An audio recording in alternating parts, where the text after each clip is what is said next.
Eguerdion, Euskal Kopako, kadeten Euskal Kopako Final Fourreko zozketari egingo diogu. Egunon, vamos a proceder a la sorteo de la Final Four de la Copa Vasca Cadete.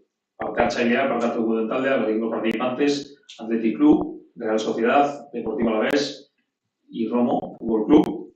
Y en este caso, el orden del sorteo de los partidos de la semifinal, que se jugará el 19 de mayo a las 5 la primera semifinal y el 19 de mayo a las 7 y cuarto la segunda, siendo la final el 21 de mayo a las 12, será en base al orden de la extracción de bolas. Esan bezala, Final Fourreko zozketan egiteko, final aurrekoak maiatzaren 9 bostetan eta bigarren final aurrekoa maiatzaren 9 zazpiak horretan, eta final aurrekoetako irabazleak finala igandea 21, guztia Fanderiako zelaian renterian jolastuko dana,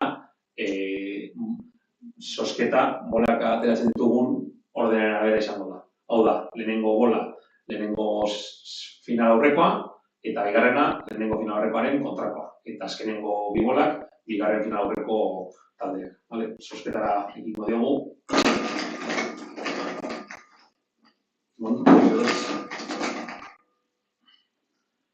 Lehenengo final aurreko taldea.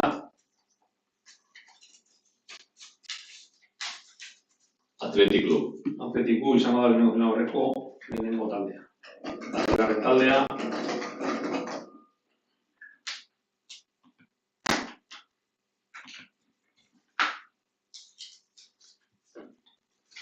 Deportivo Alavés. Deportivo Alavés izango da Athletic Cluben aurkaria.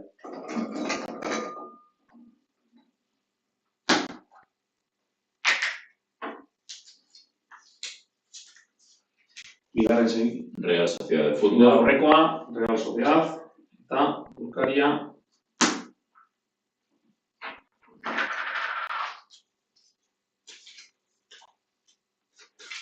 Romo Fútbol Club. Romo Fútbol Club. Beraz, esan dugun bezala, bostetan maiatzak 9 Fanderian jolasteko den lehen final aurrekoa, Athletic Club Deportivo Alavés, eta egun berdinean, zazpirak agarrenetan jolastuko bigarren final aurrekoa, Real Sociedad, Romo Fútbol Club. Partidu eta bera gazleak, finala jolastuko dute, igandean, 12 Fanderiako zelaian. Besterik gabe, eskerrik asko eta sorteon lau parte hartzaile.